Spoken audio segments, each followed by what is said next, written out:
Welcome back to the Deep Dive. We're here to cut through all the noise and give you, our listener, the real insights you need. Today we're tackling a place that's, well, it's more than just a destination. We're bracing ourselves for Cairo. Yeah, Cairo. It's intense. It really is. I mean, Yeah. let's just try and paint a picture for a second. This city grabs every single one of your senses right from the moment you arrive. Totally. It's not just history books come to life. It's a massive city running at like 100 miles per hour all the time. Mm-hmm. Think about this soundscape. Mm-hmm. You've got the call to prayer, deeply moving, echoing from hundreds of minarets. Beautiful, yeah. And then immediately underneath it, just this constant hum, this symphony of car horns. It's the soundtrack to the gridlock. It defines the city, that sound. And the smells. Hmm. You know, sizzling street food everywhere, that smoky fil madames, the sharp smell of tamaya frying. Oh, yeah, the fava bean falafel. Yeah. So good. It's a lot. It truly never stops. And that sensory overload, that intensity is exactly why we need this deep dive today. Because the stories you hear about Cairo are often, polar opposites. Right. Either perfect pyramids against a blue sky. Or these horror stories about chaos, scams, impossible traffic, just warnings. So our mission here, drawing on all the research and experiences, is to get past those extremes. We want to answer that core question for anyone thinking of going: is Cairo actually worth the effort, worth the chaos? Which brings us straight to what the research calls the Cairo paradox. We kind of have to tackle that head on, don't we? Absolutely. That's the crux of it, because the most amazing things about Cairo, the biggest rewards, they're completely tied up with the biggest challenges. You can't separate them. Exactly. They're two sides of the same coin. The deep history, the incredible street life, it all comes with this intensity. So to really get Cairo, to enjoy it, you first have to accept that. You almost have to lean into this beautiful chaos. Okay, let's start with the tough stuff. The things that really test you. We mentioned sensory overload. The sources call it a dissonant symphony, which feels spot on. It's loud, it's crowded, it's just relentless energy. You can feel like an assault sometimes. And that energy, you feel it most in the traffic. Oh, the traffic. It's not just bad traffic. No, it's like this huge, complicated dance. Forget lanes mostly. It's all about inches, nerve, and honking. Honestly, if you find chaotic, dense cities stressful, Cairo will push your buttons from minute one. Patience is key. And then there's the money aspect of the chaos. Yeah. The whole culture of Baksheesh. Right, tipping. It's so fundamental to how things work there, but if you're not used to it, that constant expectation of a tip can feel, well, a bit much. Yeah. Intrusive even. It can be really tiring, yeah. Because Baksheesh isn't just for big services. Someone gives you directions, points something out, opens a door you could have opened yourself. A tip is often expected. Exactly. And in the really touristy spots, Giza, Khan el-Khalili, this can shade into feeling constantly hassled. Vendors can be persistent. And yeah, you do need to be aware of potential scams, little bits of overcharging. It's part of that economic reality you just have to be ready for. Constant negotiation almost. Beyond the money, there's just the pure culture shock for some people.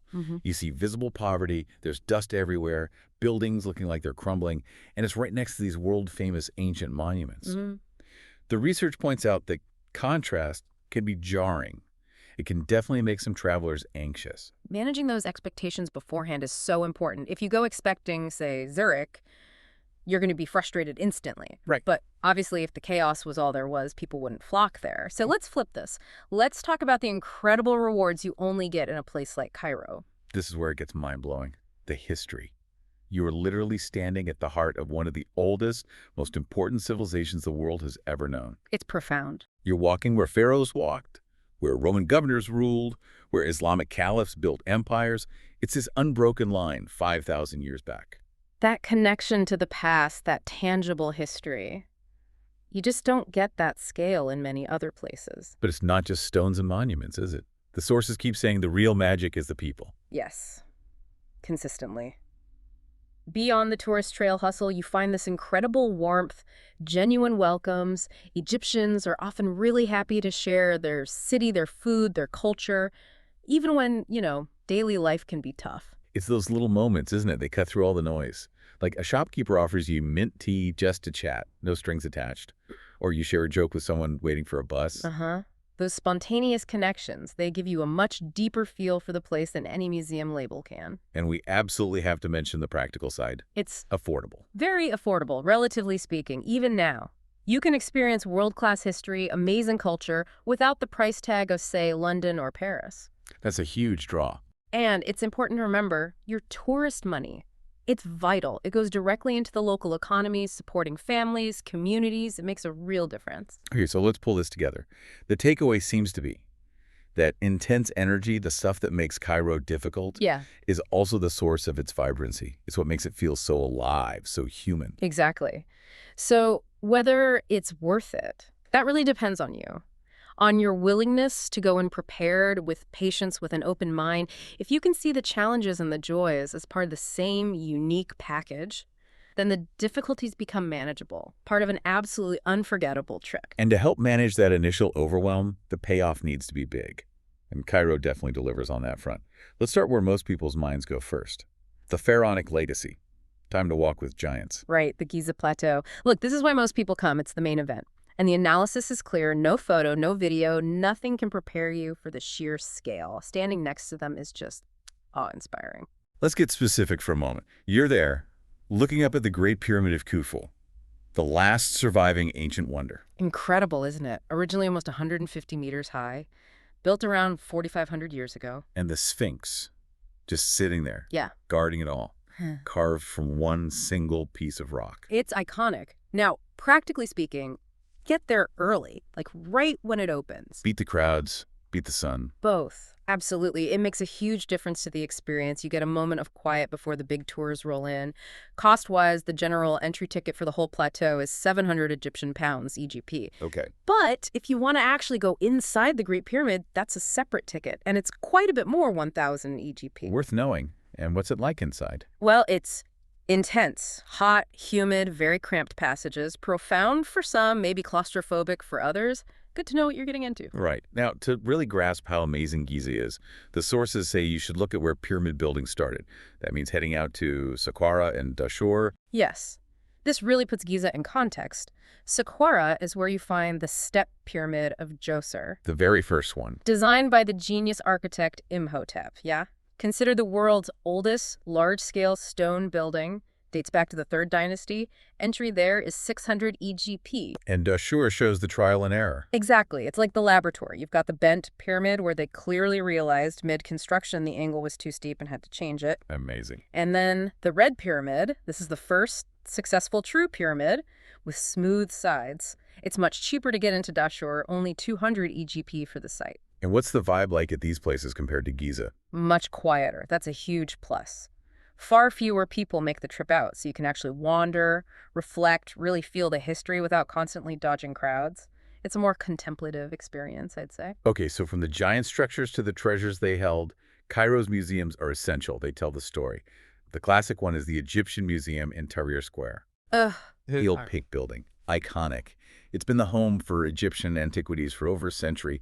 Houses something like 120,000 artifacts. Highlights, obviously, Tutankhamun. Oh, absolutely. The gold mask, the sarcophagi, they're staggering, even with everything you've seen in pictures. And the royal mummies rooms. Chilling.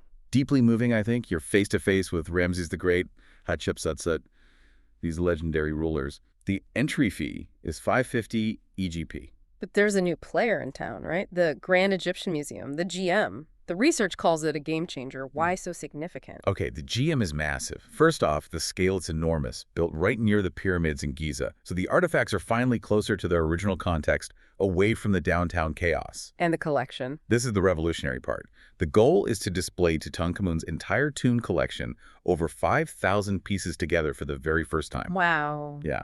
So you can follow the story of the discovery, see items never displayed before. The old museum just physically couldn't do that. It's a huge leap in museum design, technology, climate control, everything. A massive undertaking. And there's one more key museum. The National Museum of Egyptian Civilization, NMEC. Where does that fit in? The NMEC is in Fustat, another historic area. It takes a broader view than just pharaohs. It covers the sweep of Egyptian history, from prehistory right up to the modern day, more anthropological. But it has a major draw, too, doesn't it? It does. The Royal Mummies Hall. This is where those 22 pharaohs and queens ended up after that incredible golden parade ceremony back in 2021. I remember watching that. Yeah, it was quite something. They're housed now in this really modern, respectful, state-of-the-art facility within the NMEC. It's designed to honor them. Okay, let's shift gears. When you move from the ancient sites into the heart of the old city, the whole atmosphere changes, doesn't it? Completely. You step out of pharaonic Egypt and into this incredible medieval Islamic world. Cairo wasn't just pyramids. It was a major center of faith, learning, trade. And that brings us to Islamic Cairo. It's a UNESCO World Heritage Site, right? Sure. But it's not ruined. People live and work there. Exactly. It's a living museum. You absolutely have to start at the Citadel of Saladin, this massive fortress from the 12th century, built to fend off crusaders. And the views? Unbelievable. You stand up there, look out over the city, and you totally get why it's called the City of a Thousand Minarets. It stretches out below you. What's the main thing to see inside the Citadel? The Mosque of Muhammad Ali. People call it the Alabaster Mosque. Stunning Ottoman design, all gleaming white stone, really different from the older styles you see elsewhere. Entry for the whole Citadel complex is 550 EGP. And then there's the main artery of this old city, Amu Street. Yes. This street is incredible. It's about 1 kilometer long, and it has the highest concentration of medieval Islamic monuments anywhere in the world. Mosques, schools, madrasas, tombs. It's walking down, it must be like stepping back in time. It is, and the sources say you should see it both day and night. At night, when the mosques are all lit up, it's just magical, really atmospheric. We should also mention Al-Azhar Mosque. That's hugely significant, isn't it? Immensely. Founded way back in 970 AD, it's linked to Al-Azhar University, which is the second oldest continuously operating university in the world. It's still a major global center for Sunni Islamic learning. So much history. Now, within Cairo, there's another distinct layer, Coptic Cairo, Old Cairo. Right. This is a completely different feel. It's this peaceful, mostly pedestrian area inside the walls of the old Roman Babylon fortress. It's incredibly important for Egypt's Coptic Christians because tradition says the Holy Family, Jesus, Mary, Joseph, stayed here when they fled to Egypt. What are the key sites there? You've got the Hanging Church. Its proper name is St. Virgin Mary's Coptic Orthodox Church. It's literally built over a Roman gatehouse, so parts of it are suspended. Really unique. Wow. Then underneath, there's the Church of Saints Sergius and Bacchus. Inside that is the crypt where the Holy Family is said to have sheltered. And fascinatingly, you also find the Ben Ezra Synagogue right there in the same complex. It speaks volumes about Cairo's long history of different faiths coexisting. Okay, and to really dive into the medieval sensory experience, you have to mention the Khan el-Khalili Bazaar. Oh, absolutely. Prepare yourself. It's this sprawling 14th century market, a labyrinth. Sensory overload again? In the best possible way. You've got metal workers hammering, the smell of spices and perfumes, bright lanterns, fabrics, jewelry. It's everything all at once. And shopping there isn't just picking something off a shelf, right? Haggling is part of it. It's essential. The sources call it a cultural performance. It's expected. It's part of the interaction. Don't be shy, but be polite and have fun with it. What if you need a break from the intensity? Perfect excuse to find a historic coffee house. Oh, Like El Fichoui. Apparently, it's been serving mint tea and strong coffee since 1769. 1769. That's incredible. Right. Sit down, have a tea, watch the world go by. It's been happening in that exact spot for over 250 years. Puts things in perspective. So the history might draw you in, but it feels like the living, breathing culture of Cairo is what really gets under your skin, makes you connect. I think that's right. To really understand the city, you need to step away from the ancient stands sometimes and just engage with how people live now. And sometimes the best way to process all that city noise is to find some quiet on the Nile. Yes, taking a felucca ride, those traditional wooden sailboats, especially around sunset, it's described as this vital escape. Gliding on the water. Yeah, the city noise just fades away. You get these amazing views of the skyline lighting up. It's a really peaceful counterpoint to the daytime chaos. Highly recommended. And then there's food. Always the quickest way to the heart of a culture, right? Definitely. And Cairo's food scene is fantastic. It's delicious, it's everywhere, and it's incredibly cheap. What are the absolute must-tries? Okay, you have to have kosheri, often called the national dish. It sounds weird, but it works. Describe it. It's this bowl of rice, macaroni, lentils, chickpeas, topped with this tangy tomato sauce, vinegar, garlic, and crispy fried onions. Well, carb overload. Totally. But it's amazing. So satisfying. Then you've got the everyday staples, baladi bread, that hot, puffy pita bread fresh from the oven. Mm. And for breakfast, tamaya, the fava bean falafel, greener and maybe tastier than chickpea falafel and fuldo madams. That's a slow-cooked fava bean stew, usually mashed up with lemon, cumin, olive oil. Simple, hearty, delicious. How do you find the best spots?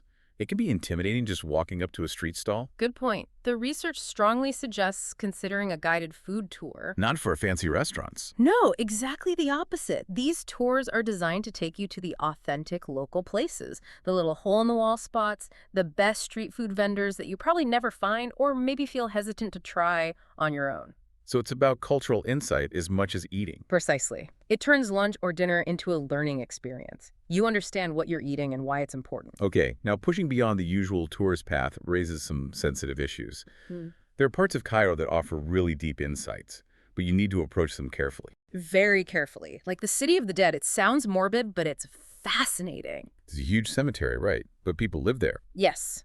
It started as a necropolis with these grand Mamluk-era tombs. But over centuries, because of housing shortages and other factors, people built homes among the tombs. Generations have lived and worked there. It's this unique, sprawling community. And the other area often mentioned is Manshiat Nasser, known as Garbage City. We need to be really clear about this place. Extremely clear. This is home to the Zabaleen community. They are not just garbage collectors. Right. They are a long-established, mostly Coptic Christian community who created this incredibly efficient, informal recycling system for the entire city. For decades, they collected something like 80% of Cairo's waste and sorted it by hand, achieving recycling rates far beyond official systems. And within this area, there's something astonishing. Yes, the cave church of St. Simon the Tanner. It's carved directly into the Makwadam cliffs. It's enormous. It can hold up to 20,000 people.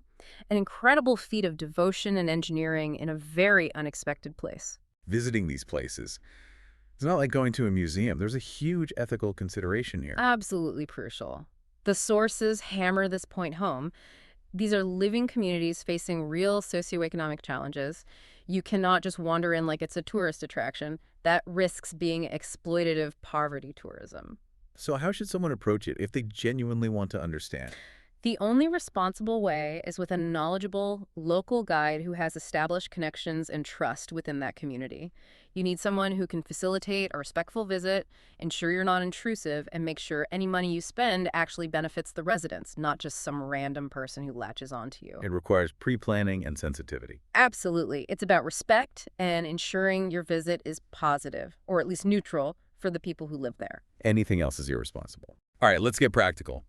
Making a Cairo trip work well really comes down to planning the logistics. First, big decision: where you stay. Because your neighborhood choice basically sets the tone for your whole trip, doesn't it? It affects your daily rhythm, how much chaos you're exposed to. Totally. The analysis lays it out nicely. Downtown Cairo puts you right in the middle of everything. Yeah. Super close to the Egyptian Museum, lots of action, The downside. noise, crowds. It can be pretty overwhelming 24/7. Okay, option 2. Zamalek, the island in the Nile. Right. This is more upscale, greener, quieter, lots of cafes, art galleries. Feels quite European in parts, generally feels safer too. Lot. Traffic bottlenecks. Because it's an island, getting on and off via the bridges can be a nightmare at peak times. You have to factor that travel time in. What about staying out near the pyramids in Giza? Perfect if your absolute priority is pyramid views and getting to the plateau super early. You can literally wake up looking at them. But less local character. Yeah, it's more functional, geared towards tourists visiting the pyramids, less Cairene atmosphere, fewer local restaurants and shops compared to other areas. Then there's Garden City. What's the vibe there? Here's sort of quiet luxury, beautiful old colonial buildings, feels quite grand and leafy. It's central, but feels tucked away. Good if you want calm, but still easy access. And finally, Mahdi, further out. Yeah, Manati's down south. It's much more suburban, very green, popular with expats and families. Great for longer stays if you want a more relaxed pace. The trade-off is the commute. It's a fair distance from most of the big historical sites. You'll spend more time traveling. Okay, accommodations sorted. Now the big one. Mm-hmm. Getting around Cairo, dealing with that traffic, seems like a choice between convenience and, well, chaos. That sums it up. Look, the top recommendation, hands down, is using ride-hailing apps. Uber or Careem, which is the local equivalent. Why are they so good there? Reliable, generally safe drivers, and really cheap. Like a half-hour trip might only be 50 or 60 EGP, which is just a couple of dollars. But the killer feature, the price is fixed in the app, no haggling. That removes a massive source of stress for tourists. Huge advantage. What if you want to beat the gridlock entirely? Then you need the Cairo Metro. It's surprisingly good, fast, efficient, clean, super cheap. It really is the quickest way across town when traffic is bad. And you mentioned something for female travelers. Yes, important detail. They have women-only carriages on the Metro, which can be a welcome option for extra comfort, especially during busy rush hour times. What about regular taxis, the old black and white ones? Caution advised. Many won't use the meter, so you must agree on the price firmly before you get in, otherwise you're likely to get ripped off at the end. Negotiation is mandatory. And the really local options, microbuses, tuk-tuks. Look, they're the cheapest way to travel, sure, but they're chaotic, often packed, follow flexible routes. Probably not the best bet for a first-time visitor trying to navigate. Stick to Uber Careem or the Metro to start. So if you have a packed sightseeing day, maybe multiple sites, what's the ultimate stress-free option? Hiring a private car and driver, ideally with a licensed guide as well. It costs more, obviously. But for efficiency, comfort, and getting local insights on the fly, it can be worth it, especially if your time is limited. Let's talk budget then. We said Cairo is affordable. Can we put some numbers on that? Yeah, the sources give a good range for, say, 2025 estimates. If you're a real budget traveler staying in hostels, eating mostly street food, Kosher diet. pretty much, you could probably manage on around $60 a day. Okay. Mid-range, decent hotel, mix of local restaurants, and maybe some nicer meals. Then you're looking at maybe $175 a day. Still very reasonable for what you get. And if you want luxury, Nile View Suite in Zamalek, fine dining. Budget upwards of $480 a day for that level of comfort and service, so there's a huge range depending on your style. Good to know. And don't forget to factor in side entrance fees. You mentioned Giza is 700 EGP, the Egyptian Museum 550, the Citadel 550. It adds up if you see a lot. Right. Which is why, if you plan on hitting many major sites, you might look into the Cairo Pass. It's currently $130. You'd need to do the math based on your itinerary, but for heavy sightseers, it could save you money. Okay, navigating Cairo isn't just about transport and money. It's also about cultural awareness. Confidence comes from being prepared, but also from showing respect. Let's cover some key etiquette points. Top of the list seems to be dress code. Modesty is important. Very, especially outside the very touristy bubbles or when visiting any religious site. General rule, cover your shoulders and knees. That applies to men and women, and for women, crucially, always have a light scarf with you. You'll need it to cover your hair respectfully when entering any mosque. It's non-negotiable. What about greetings and general behavior? A simple assalamu alaikum, peace be upon you, is always appreciated. Shows respect. Remember, it's a generally conservative culture in public. Avoid loud, boisterous behavior, and definitely avoid public displays of affection. And a small but important custom, use your right hand for eating, shaking hands, giving, or receiving anything. The left hand is traditionally considered unclean. Easy mistake to make, but good to remember. Let's talk Baksheesh again, but from the etiquette angle. How to handle it gracefully. Frame it in your mind not as a bribe or an annoyance, but as part of the social contract in a service economy where wages might be low. It supplements income. The key strategy, always, always have small change. Small Egyptian pound notes and coins.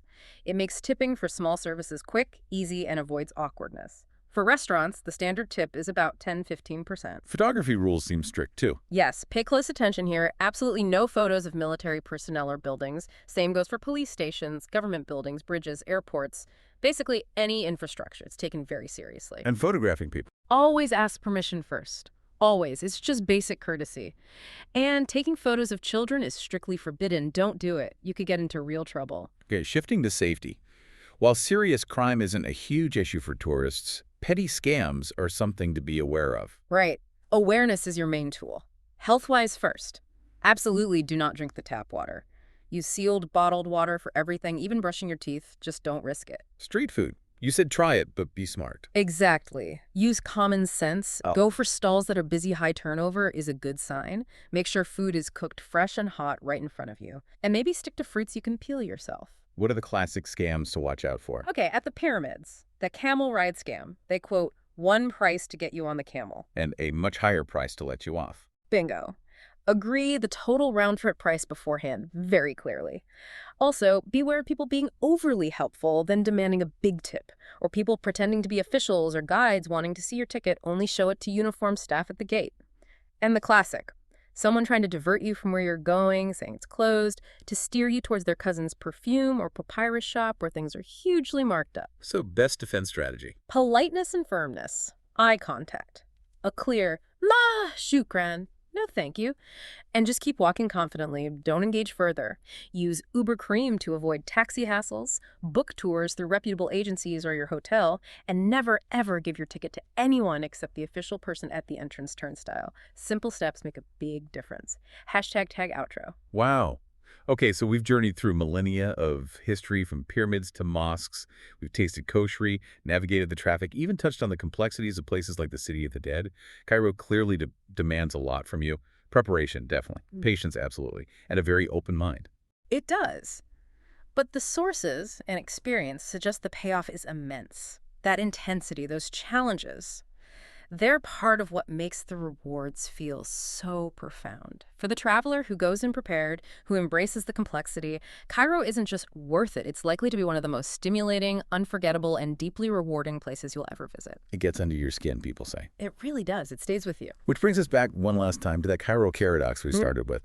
We talk about how the same economic realities, the need for tourist income, can drive both that incredible Egyptian hospitality and warmth, but also the sometimes aggressive sales tactics, the hassling, the scams. It's two sides of the same coin. It is. And that leads to our final provocative thought for you, the listener, to mull over. We've talked about how Cairo's difficulty, its chaos, its complexities, seems directly linked to how rewarding the experience can be if you push through. So think about this. Can you identify another place, maybe somewhere you've been or dream of going, that operates on a similar paradox, where the very challenge of accessing it or understanding it is part of what makes the experience so valuable? Maybe consider your own travels not just as consuming sites, but as this two-way street, a reciprocal engagement both culturally and economically, something to think about.